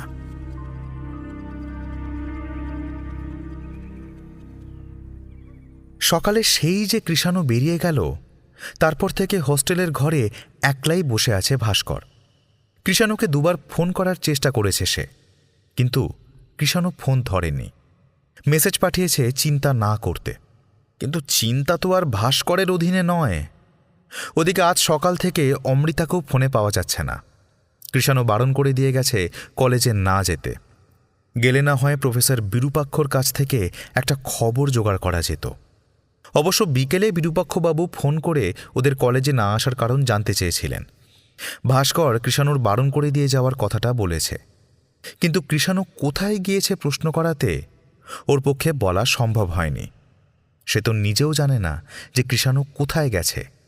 বিছানায় আধশোয়া হয়ে গতকাল থেকে ঘটে যাওয়া ঘটনাগুলো নিয়ে আকাশ পাতাল ভাবছে ভাস্কর। হঠাৎ মোবাইলের কর্কশ শব্দে চিন্তাসূত্রটা ছিঁড়ে যায় ভাস্করের। স্ক্রিনের উপর নামটা পড়েই সোজা হয়ে উঠে বসল ভাস্কর। অমৃতার দিদির বাড়ির ল্যান্ডফোন নাম্বার। সংশয় নিয়ে ফোন ধরে ভাস্কর। হ্যালো, অমৃতা? ভাস্কর, তুই কোথায় আছিস? হোস্টেলে আছি। কেন, কি হলো? তুই একবার আসতে পারবি বাড়িতে? আমি আর দিদি খুব বিপদে পড়েছি। জামাইবাবু একেবারে পাগল হয়ে গেছে। আমাকে আর দিদিকে ঘরে বন্দি করে রেখেছে। জামাইবাবু এখন বাড়িতে নেই। আমি কোনো রকমভাবে ঘর থেকে বেরিয়ে ল্যান্ডফোন থেকে কথা বলছি। শোন, তুই চিন্তা করিস না, আমি পুলিশ নিয়ে যাচ্ছি। না না, এখনই নয়। জামাইবাবু জানতে পারলে আর রক্ষা নেই। আগে এখান থেকে বেরোতে হবে আমাদের, তারপর পুলিশে যাওয়ার কথা ভাবা যাবে। কিন্তু ঘরে ঢুকবো কিভাবে? আমি ব্যালকনি দিয়ে দেখেছি, বাইরে তালা নেই, খুলে ঢুকতে পারবি। আমি আসছি, তুই একদম চিন্তা করিস না। টি শার্টটা গায়ে চড়িয়েই হোস্টেলের ঘর থেকে বেরিয়ে যায় ভাস্কর। বাহারপুর থেকে বর্ধমানের ট্রেন পেতে বেশ দেরি হয়ে গিয়েছিল কৃষাণুর। বর্ধমান স্টেশনে এসেও এক মুহূর্তের জন্য এক্সপ্রেসটা হাতছাড়া হয় কৃষাণুর। শেষ লোকালটার জন্য অনেকক্ষণ অপেক্ষা করতে হয়েছিল। দুর্গাপুরে নেমে হোস্টেলে ফেরার বাস যে ও পাবে না সেটা আন্দাজ করেছিল কৃষাণু, তাই অটোই ভরসা। হোস্টেলের কাছে এসে ভাড়া মিটিয়ে রাস্তায় নামতেই গাটা ছমছম করে উঠল কৃষাণুর। আগেও অনেকবার রাত করে হোস্টেল থেকে বেরিয়েছে, গরমের রাতে বিষ্ণুদার সঙ্গে আড্ডা দিয়েছে, কিন্তু ভয় পাওয়ার মতো কিছুই ঘটেনি। ভয়টা যে আসলে কৃষাণুর মনের মধ্যেই ঘর করেছে সেটা সে টের পায়। রাস্তার কুকুরগুলোও আজ একটাও নেই। অটোর কর্কশ শব্দটা দূরে মিলিয়ে যেতেই যেন একটা অপার্থিব নির্জনতা কৃষাণুকে ঘিরে ধরল। দ্রুত হোস্টেলের দিকে পা বাড়াল সে। কৃষাণু। অন্ধকারের বুক চিরে বেরিয়ে এলো ওর নামটা। রাস্তার মাঝেই থমকে দাঁড়িয়েছে কৃষাণু। হ্যালোজেনের হলদেটে আভা আলো আঁধারির একটা মায়াময় আবহ তৈরি করেছে। গলার স্বর ভীষণ পরিচিত কৃষাণুর, কিন্তু সেই গলার স্বরে আজ একটা অন্যরকম কিছু আছে, যার কারণে সেই ডাক কোনোভাবেই যেন সে উপেক্ষা করতে পারে না। অন্ধকার থেকে গলার স্বরটা আবারও ভেসে আসে। কোথায় গিয়েছিলে? বাহারপুর? পিচ রাস্তার উপরে মুহূর্তেই যেন জমে গেল কৃষাণু। রাস্তার ধারের ল্যাম্পপোস্টটার পেছন থেকে বেরিয়ে এলেন প্রফেসর বিরূপাক্ষ। বললেন, বুঝতেই যখন পেরেছিলে তাহলে আমাকে জিজ্ঞেস করলেই পারতে। এত কষ্ট করে বাহারপুর অব্দি ছোটার কি প্রয়োজন ছিল? কৃষাণুর মনে পড়ল, জগাই বলেছিল ওর সঙ্গে নাকি কবচ আছে, কর্ণপিশাচিনীও ওর মনের ভাব আন্দাজ করতে পারবে না। তাহলে প্রফেসর বিরূপাক্ষ কিভাবে জানলেন? কৃষাণুর মনের কথাটা যেন পড়তে পারলেন প্রফেসর। বললেন, কি ভেবেছিলে তোমায় ধরতে পারবো না?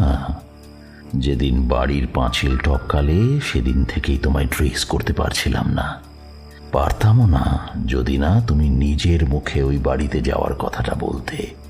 তাছাড়া তোমার বন্ধু ভাস্করের মাধ্যমেই অনেক কথা বেরিয়ে এসেছে। আর সকালে বাহারপুর যাওয়ার আগে শবরীকে ফোন করে রুদ্রের খোঁজ নেওয়ার আগেও তোমায় একবার ভাবতে হতো। কর্ণপিশাচিনীর পক্ষে কিছুই জানা অসম্ভব নয়, বলেছিলাম না তোমাকে? কি চান আপনি? যাই চাই না কেন, এর সঙ্গে তোমার বা তোমার বন্ধুর সরাসরি কোনো সম্পর্ক ছিল না। তোমরা নিজেরাই এসে ফাঁদে পড়েছ। এখন আর আমার চাওয়া পাওয়ার উপর কিছু নির্ভর করে কি? চলো আমার সঙ্গে, তোমার বন্ধু অপেক্ষা করছে বাড়িতে। বাকি কথা না হয় সেখানে গিয়েই শেষ করা যাবে। ভাস্কর? কোথায় ভাস্কর? বললাম তো, আমার সঙ্গে চলো। কথা দিচ্ছি, এক এক করে সব প্রশ্নের উত্তর দেব। আর যদি না যাই? তুমি ভালো করে জানো কৃষাণু, তোমাকে নিয়ে যাওয়া আমার পক্ষে খুব বড় ব্যাপার নয়, কিন্তু আমি সেসব কিছুই করতে চাইছি না। বন্ধু বিপদে আছে, চলো। এই বলে কৃষাণুর কাঁধে হাত রাখলেন। কৃষাণুর মনে হলো মন্ত্রমুগ্ধ করে ওকে চালনা করছে। সে মনে মনে ভাবে, জগাই বলেছিল আগামীকাল অমাবস্যা, রাগের অমাবস্যাতেই বিষ্ণুদা, তার মানে কালকে কি? আমি, ভাস্কর, অমৃতা, নাকি সর্বরী, নাকি সোমেশ্বরবাবু নিজেই? জগাই বলেছিল দুশ্চিন্তা না করতে, দুশ্চিন্তাই নাকি ভয়ের কারণ। ভয় পেলে মানুষের বিচার বুদ্ধি লোপ পায়। ওহ জগাইদা, জগাইদা, তুমি কোথায় জগাইদা?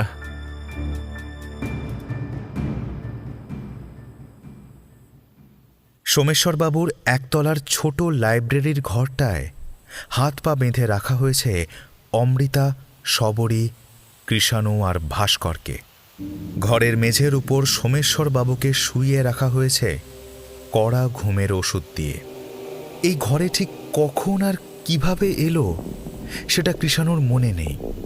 ওর শুধু মনে আছে বিরূপাক্ষবাবুর সঙ্গে নিজের ইচ্ছার বিরুদ্ধে এই বাড়ির দিকে সে হাঁটা শুরু করেছিল। কিন্তু বাড়িতে ঢোকার পর থেকে এই ঘরে আসা অবধি স্মৃতিটুকু কেমন যেন ঝাপসা। ঘুম ভেঙেই নিজেকে হাত পা বাঁধা অবস্থায় এই ঘরে আবিষ্কার করে সে। রুদ্র, তুমি কি চাও? কেন এসব করছো? মেঝেতে এক কোণে বসে চন্দন পিষছিলেন প্রফেসর। বললেন, কি চাই তুমি জানো না ঝিনুক? নিজের পুরনো নামটা শুনে নিজেই অবাক হলেন শবরী। রুদ্রর চোখের দিকে তিনি শুধু হাঁ করে চেয়ে রইলেন। রুদ্র বললেন, তোমার বা তোমার বোনের কোনো ক্ষতি আমি করতে চাই না ঝিনুক। অমৃতাকে শুধু ব্যবহার করেছি। তুমি জানো না, এই জানোয়ারটা আমার জীবনটা শেষ করে দিয়েছে। বন্ধু ভেবে ওকে বিশ্বাস করেছিলাম আমি, সেদিন নদীর ধারে জঙ্গলের ভিতর আমার আস্তানার খবরও যদি ওর বাবাকে না জানাতো, তাহলে বিধুবাবু আর শিবশঙ্করের পক্ষে জানা সম্ভব হতো না। তুমি ভুল করেছিলে রুদ্র, তারপরেও তুমি অনুতপ্ত নও। আবারও ভুল করছো। হ্যাঁ, ভুল করেছিলাম। ভগবানের দেওয়া একটা শক্তি এই লোকগুলোর উপকারে লাগানো আমার ভুলই ছিল, কিন্তু তার জন্য একটা 15 বছরের কিশোরকে থানায় নিয়ে গিয়ে অমানুষিক অত্যাচার করা, সেই ভুলের শাস্তি হতে পারে? বলতে পারো ঝিনুক, আমার বাবা মা কি ভুল করেছিল?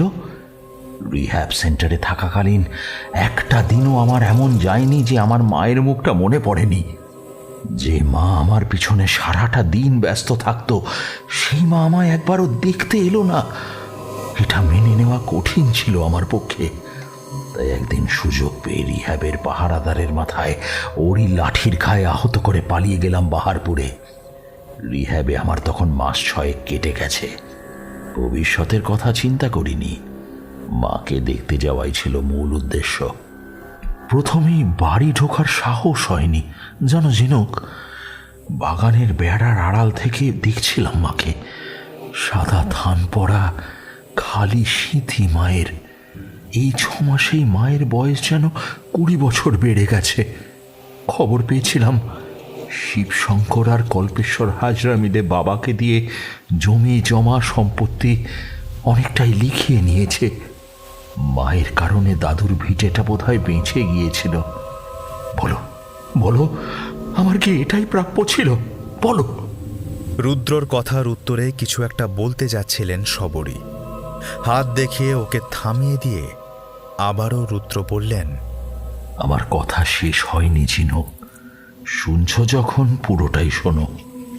কাল কৃষাণু পাহাড়পুর গিয়েছিল। ও হয়তো জেনে থাকবে শিবশঙ্করেরও জলে ডুবে মৃত্যু হয়েছে। ওর ছেলের মৃত্যুতে সত্যি আমার কোনো হাত ছিল না, কিন্তু বাবার মৃত্যুটা আমি মেনে নিতে পারছিলাম না। গা ঢাকা দিয়ে ঘুরতাম গ্রামের আশেপাশে। মহালয়ার দিন কাক ভরে পুকুরের জলে তর্পণ করতে নেমেছিল শিবু কাকা। ভাবলাম এই সুযোগ। শিবু কাকাকে আর তার বাড়িতে ফিরতে দেওয়া যাবে না। কাকিমা কিভাবে যেন টের পেয়ে গিয়েছিলেন, সবাইকে বলে বেড়াতে লাগলেন শিবু কাকাকে আমি মেরেছি। ততদিনে রিহ্যাব থেকে আমার পালিয়ে যাওয়ার ঘটনাটা গ্রামে প্রচারিত হয়ে গিয়েছিল। একদিন রাতে রান্নাঘরের টালি সরিয়ে ঢুকলাম কাকার ঘরে। কাকিমা ঘুমিয়েছিল বিছানায়। চির ঘুমে পাঠিয়ে পাখার সঙ্গে ঝুলিয়ে দিলাম। তোমার শ্বশুর কল্পেশ্বর হাজরা কাকা কাকিমার মৃত্যুতে ভয়ই পেয়েছিলেন, কোনোভাবে আঁচ করতে পেরেছিলেন এরপর আমার তালিকায় ওর নম্বর আছে। সমুকে শহরে পাঠিয়েছিলেন নিজের দিদির বাড়িতে, কিন্তু পাপের সম্পত্তি পাপী কোনোদিন ভোগ করতে পারে না ঝিনুক। লোকটা যত বেশি দিন বেঁচে থাকতো ততদিন আমার শরীরের রক্তের বদলে আগুন ছুটে বেড়াতো। শান্তি পাচ্ছিলাম না জানো। কলকাতার একটা হোটেলে টেবিল মোছার কাজ করে পেট চালাচ্ছিলাম। মাঝে মাঝে বাহারপুরে গিয়ে খোঁজ খবর করতে লাগলাম। বিধুবাবু ও হাজরাদের খদ্দের, ব্যবসায়িক ভাগিদারও বটে। একদিন খবর পেলাম বিধুবাবু আর কল্পেশ্বর হাজরা বর্ধমান গিয়েছেন ব্যবসার কাজে। ফিরতে রাত হবে, ঝড় জলের রাত। দেখি দুজনে বাইকে চেপে বাহারপুর স্টেশন থেকে ফিরছেন বাড়ির পথে। সেই সুযোগ কি আর হাতছাড়া করা যায়? এই তোমাকে বলেই বললাম ঝিনুক, না হলে লোকে তো জানে কল্পেশ্বর হাজরা আর বিধুবাবু বাইক দুর্ঘটনায় প্রাণ হারিয়েছেন। সমুর উপর কোনো রাগ ছিল না আমার মতোই কম বয়স ছিল ওর। চাপে পড়ে হয়তো ভুল করে ফেলেছে। ঘরের ছাদের দিকে চেয়ে আকাশ পাতাল ভাবতে থাকে রুদ্র, কিন্তু ওর কথার মাঝে যেন আর কারোর কথা বলার সাহস নেই। এমনই ভয়ঙ্কর এক নিস্তব্ধতার আবহ সে তৈরি করে রেখেছে। রুদ্র আবারও বলতে থাকে, একটা এনজিও থেকে পথ শিশুদের পড়াশোনার দায়িত্ব নিয়েছিল। ওদের দলে ভিড়ে গিয়েছিলাম। ভেবেছিলাম একদিন বড় মানুষ হয়ে মাকে চমকে দেব, সব গ্লানি দূর হয়ে যাবে। পড়াশোনায় ভালো ছিলাম জানো, আত্মবিশ্বাস ছিল আমার। ঠাকুরের কৃপায় ভবিষ্যৎ দেখার অলৌকিক শক্তিও তখন আমার কাছে। একটা পরীক্ষা পাশ করে সফলতার দিকে এগিয়ে চলেছিলাম। ইঞ্জিনিয়ারিং করলাম, দিল্লিতে ভালো একটা চাকরিও পেলাম। পিছনের স্মৃতি প্রায় ভুলেই গিয়েছিলাম। একদিন অফিসের কাজে কলকাতায় এসেছি, দেখি দেওয়ালে এক জ্যোতিষের বিজ্ঞাপনের পোস্টার লাগানো। মুখময় দাড়ি গোঁফ, মাথায় লাল ফেট্টি বাঁধা এক সাধুর ছবি। নাম সোমেশ্বর মহারাজ। মহারাজের চোখ দুটো বড় পরিচিত লাগলো।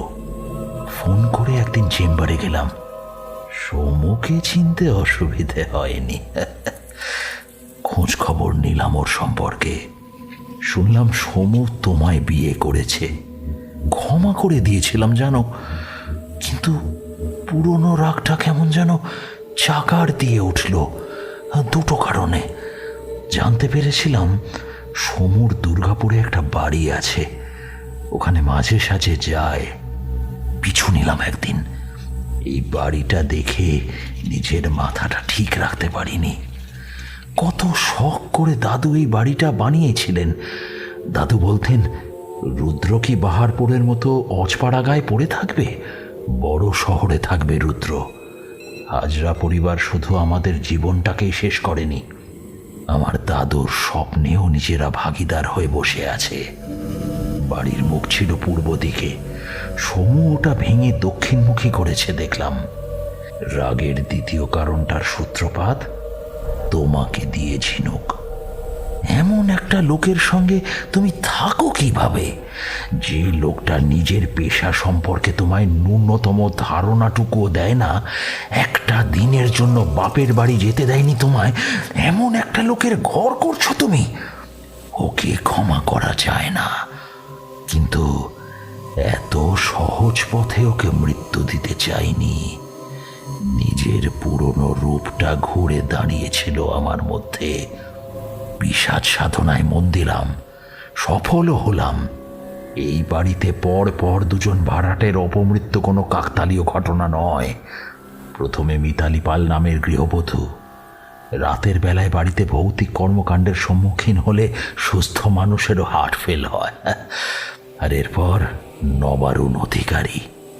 ওর লাশটা কোনোদিন খুঁজে পাওয়া যায়নি, যেমন পাওয়া যাবে না বিষ্ণুর লাশ।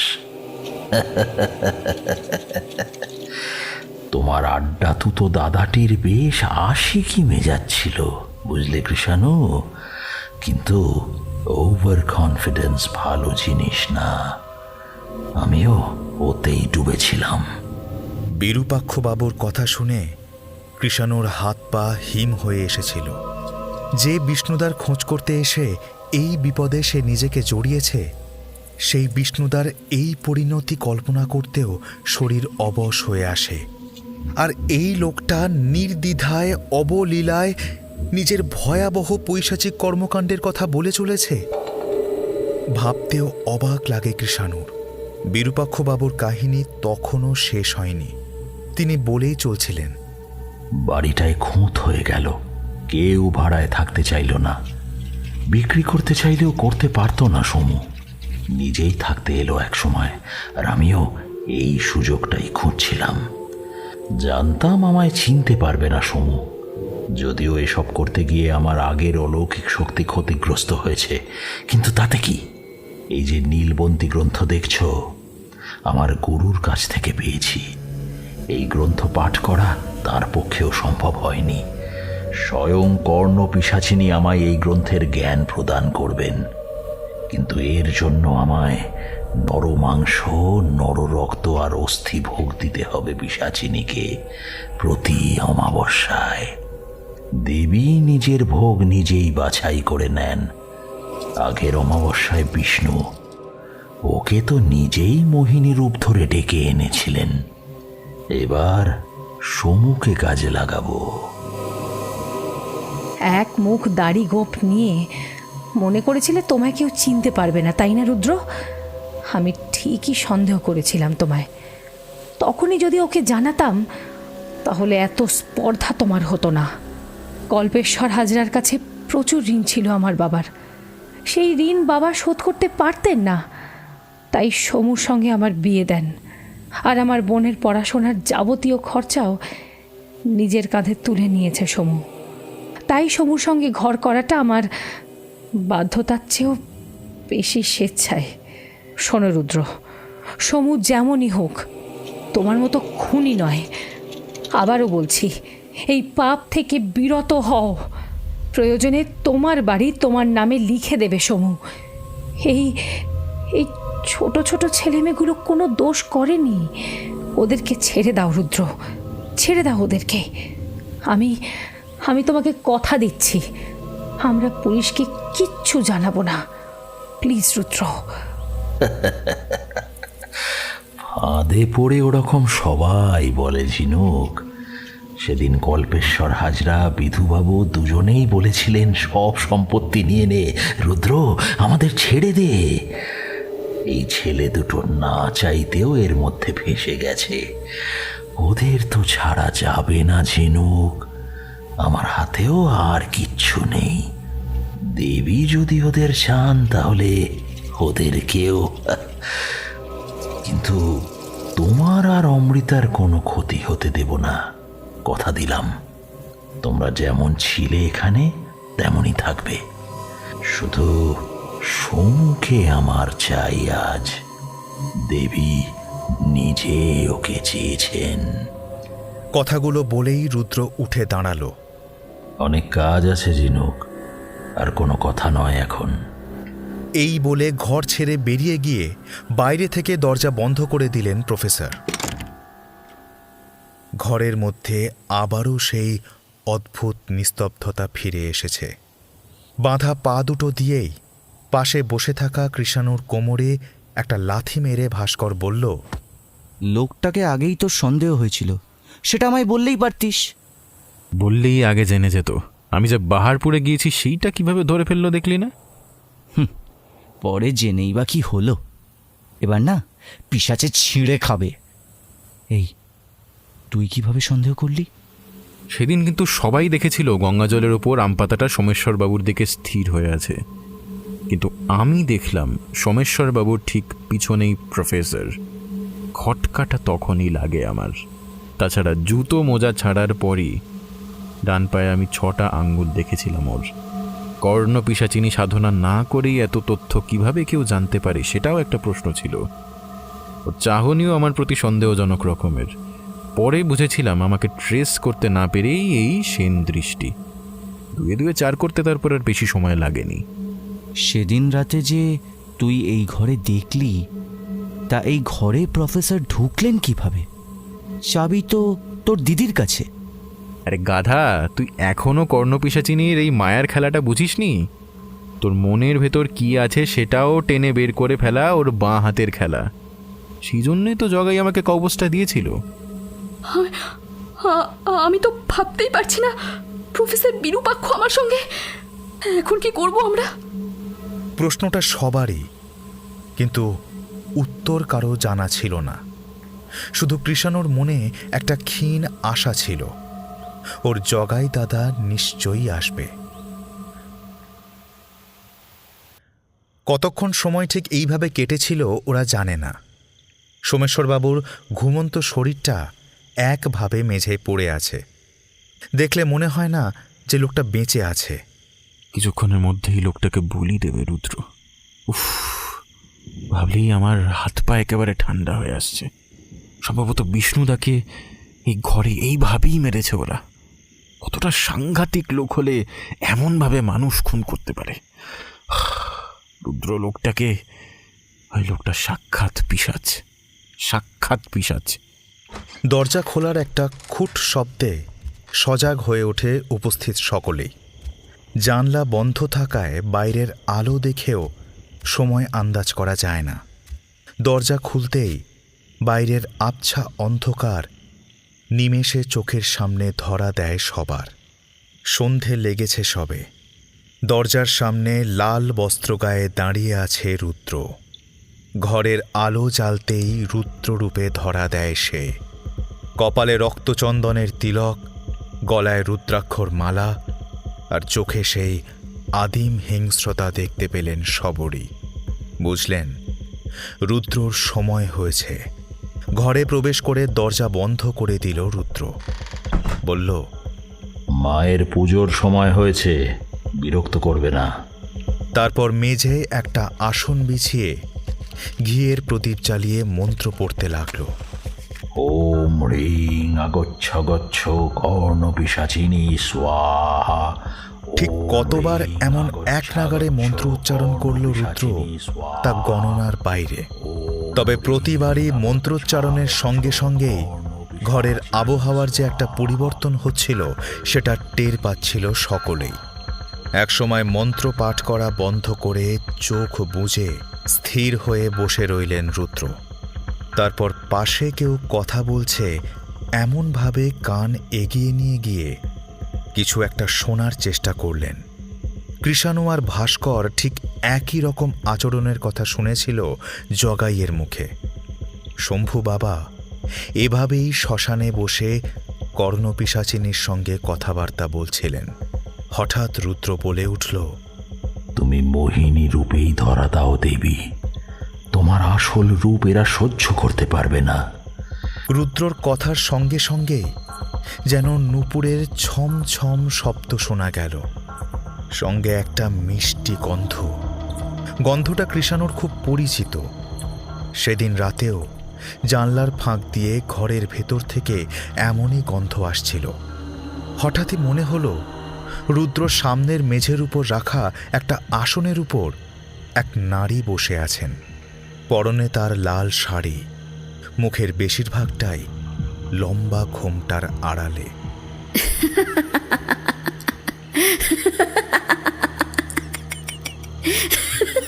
সঙ্গে সঙ্গেই একটা খিলখিল হাসিতে ঘরের আনাজ কানাজ ছেয়ে গেল। না, 4 হাত নয়, মানুষের মতো স্বাভাবিক 2 হাত বিশিষ্ট এক নারী। রুদ্র ওর পাশে রাখা ঝোলা থেকে স্থূলকায় সেই বইটি বার করল। দেবীকে করজোড়ে প্রণাম জানিয়ে বইয়ের নির্দিষ্ট পাতা খুলে তুলে ধরল দেবীর সামনে। কৃষাণুর মনে হলো ঘরের ভেতরটা যেন এক অপার্থিব বাতাসে পরিপূর্ণ হয়ে গেছে। কেউ যেন ওর নড়াচড়ার ক্ষমতা বিলোপ করেছে। সামনে বসে থাকা 2 নরনারী ঠিক কোন ভাষায় কথা বলছে কিছুই কানে যাচ্ছে না ওর। এইভাবে ঠিক কতক্ষণ কেটে গেল, কারো কোনো হুঁশ নেই। সকলেই যেন সম্মোহিত হয়ে আছে। শুধু কৃষাণুর মনে হচ্ছিল একটা অস্বাভাবিক ভয়ের পরিবেশে সে বাধা পড়েছে। পালাবার ক্ষমতাও তার নেই। আরও কিছুক্ষণ এইভাবে বসে থাকলে পালাবার ইচ্ছেটাও লোপ পাবে হয়তো। এবার কর্ণপিশাচিনী কৃষাণুর দিকে আঙুল নির্দেশ করে বললেন, এই ছেলেটিকে কেউ কবচ দিয়েছে, যার জন্যে ওর মনোভাব জানা আমার পক্ষে সম্ভব হচ্ছে না। ওকে বাকিদের মতো আচ্ছন্ন করাও সম্ভব হচ্ছে না। এই আমাদের বিপদের কারণ হতে পারে। ওর চৈতন্য এক্ষুনি লোপ করা উচিত। যথা আজ্ঞা দেবী। বলে উঠে গেল রুদ্র। একটা ইঞ্জেকশন সিরিঞ্জে তরল ভরে এগিয়ে এলো কৃষাণুর দিকে।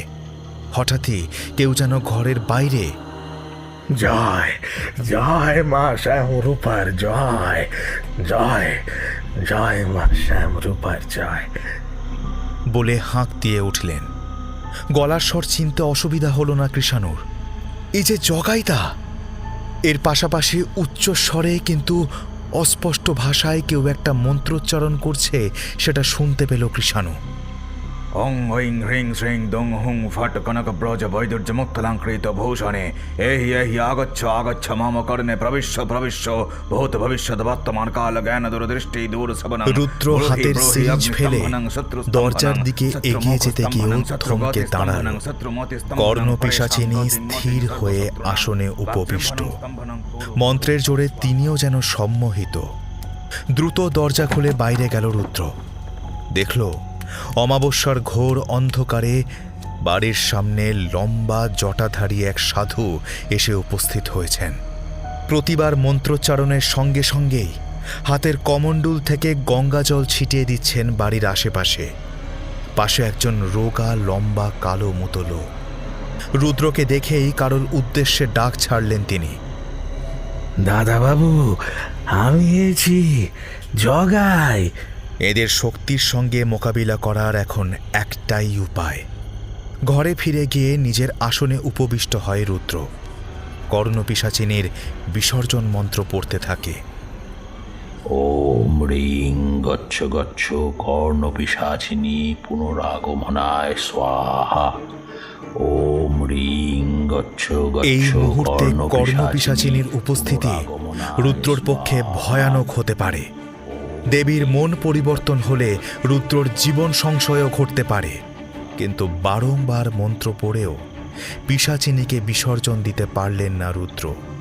দেবী তার আসনে নিশ্চল স্থির হয়ে বসে আছেন। বাইরে দাঁড়িয়ে থাকা দুজন তখন ঘরে প্রবেশ করল।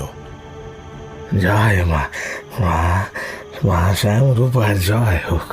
মা গো, মা, এই পিশাচিনীর হাত থেকে রক্ষা কর রে মা, রক্ষা কর। কথাগুলো বলতে বলতে জগাই এগিয়ে আসছিল। রুদ্র আর উপায়ান্তর না দেখে মেঝেয় পড়ে থাকা ব্যাগ থেকে ধারালো খাঁড়াটা তুলে নিয়ে সোমেশ্বর বাবুর নিশ্চল শরীরটার দিকে ছুটে গেল। আমার ভোগ গ্রহণ করো দেবী। রুদ্র জানে একমাত্র নর মাংস আর নর রক্তই দেবীকে ফেরাতে পারে। নীলবন্তী গ্রন্থপাঠ শুরুর আগে দেবী এমনটাই শর্ত দিয়েছিলেন। প্রতি অমাবস্যায় নীলবন্তী গ্রন্থের পাঠোদ্ধার করে তিনি সাধককে শোনাবেন। বদলে তার ভোগ হিসাবে লাগবে নরদেহ। দেরি করে ফেলেছিল রুদ্র। সোমেশ্বরবাবুর শরীর খাঁড়ার আঘাতপ্রাপ্ত হওয়ার আগে সেটা ছিটকে পড়ল রুদ্রর হাত থেকে। হঠাৎ ওর শরীরটা বেঁকে কুঁকড়ে যেতে লাগল। দু হাত দিয়ে নিজের কান চেপে ধরেছে রুদ্র, যেন তীব্র কোনো শব্দে কান ঝালাপালা হয়ে যাওয়ার জোগাড় তার। মাটিতে লুটিয়ে পড়ে কাতরাতে লাগল রুদ্র। না, যন্ত্রণায় নয়, এ কেবল কর্ণপিশাচিনীর চিৎকারে।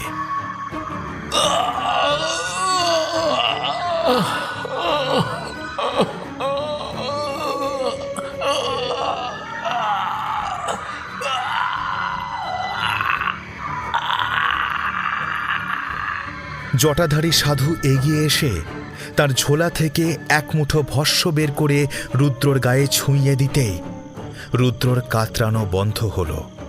কৃষাণু অদূরে বসে সবই দেখছিল। এমন সময় সে জগাইকে উদ্দেশ্য করে বলল, মারা গেছে? না গো দাদাবাবু, না, ওর সিদ্ধি নষ্ট হয়েছে। কর্ণপিশাচিনী কি এমনি এমনি সাধককে ছেড়ে যায়? যাওয়ার আগে সাধকের প্রাণ না নিয়ে সে যায় না। বাবা ওর প্রাণ বাঁচিয়েছেন। কিন্তু জগাই ওকে থামিয়ে দিয়ে হাত পায়ের বাঁধন খুলতে খুলতে বলল, আহা, দেবী তো নয়, উপদেবী, পিশাচি। নিম্নকোটির দেবী বিশ্বাসঘাতকতা করতে খুব বেশি সময় নেয় না। কত দেখলাম এই জীবনে। যাকে ও এখন আর 5 জনের মতো স্বাভাবিক মানুষ। তবে মাথা খারাপটা ঠিক হবে কিনা তা বলা মুশকিল। একে একে সবার হাত পায়ের বাঁধন জগাই আর কৃষাণু মিলে খুলে দিল। কৃষাণু ছাড়া বাকিরা সবাই অচৈতন্য। তবে আমি চলি গো দাদাবাবু, এখানে থাকলে পুলিশে সন্দেহ করবে। তুমি বরং ওদের ফোন করে দাও। বলবে লোকটা তন্ত্র সাধনার জন্য তোমাদের এই বাড়িতে বন্দি করে রেখেছিল, তাই বলো। তুমি সুযোগ বুঝে রদ্দা মেরে কাজ করেছ। আর এই যে এদেরকে হাসপাতালে নিয়ে যাও। কোনো ধূমপাড়ানি ধোঁয়ার কারণে এই হাল হয়েছে, এদের নিয়ে যাও। বলেই সেই এক গাল ছড়ানো হাসিটা আবার হাসল জগাই। 1 মাস পর রুদ্র আর কোনো দিন স্বাভাবিক জীবনে ফিরতে পারবে বলে ডাক্তার আশ্বাস দিতে পারেনি। বাকি জীবনটা তাকে রিহ্যাব সেন্টারেই কাটাতে হবে। সোমেশ্বরবাবু বাড়িটাকে মৃন্ময়ী দেবীর নামে ফিরিয়ে দিতে চেয়েছিলেন, কিন্তু সন্তানহারা মায়ের সম্পত্তির লোভ না থাকাটাই স্বাভাবিক। বাড়িটা এখন তালাবন্ধ হয়েই পড়ে আছে। পরপর এতগুলো দুর্ঘটনা ঘটে যাওয়ায় ওই বাড়ি বিক্রি হওয়াটা আর সহজ নয়। অমৃতা হোস্টেলে ফিরে গেছে কৃষাণু আর ভাস্করও। পুলিশকে জানিয়েছিল ওদের খাবারের সঙ্গে কড়া ওষুধ মিশিয়ে প্রফেসর বিরূপাক্ষ ওদেরকে অপহরণ করে ঘরে বন্দি বানিয়ে রেখেছিল। খাঁড়া তুলে সোমেশ্বরবাবুকে বলি দিতে গেলে কৃষাণু হাত পায়ের বাঁধন খুলে প্রফেসরের উপর ঝাঁপিয়ে পড়ে। প্রফেসরের পূর্ব জীবন, রিহ্যাব সেন্টার থেকে পালিয়ে যাওয়ার ঘটনা সবকিছুরই সাক্ষী দিয়েছে সবরই। কর্ণপিশাচিনীর ঘটনা বাদে বাকি সবটাই পুলিশকে জানানো হয়েছিল। প্রফেসরের ঘর থেকে বিষ্ণুর মোবাইল উদ্ধার হওয়ার পর পুলিশ ধারণা করেছে বিষ্ণুকেও ওই বাড়িতেই খুন করা হয়েছিল। যদিও বাড়ির আনাচে কানাচে খোঁড়াখুঁড়ি করেও ভালো করে তল্লাশির পরেও বিষ্ণুর দেহ খুঁজে পাওয়া যায়নি। শুধু সোমেশ্বরবাবু, সবরী, অমৃতা, ভাস্কর আর কৃষাণু জানে বিষ্ণুর দেহ আর কোনো দিনও পাওয়া যাবে না, কারণ যক্ষিণীকে সেই দেহ ভোগ দিয়েছিল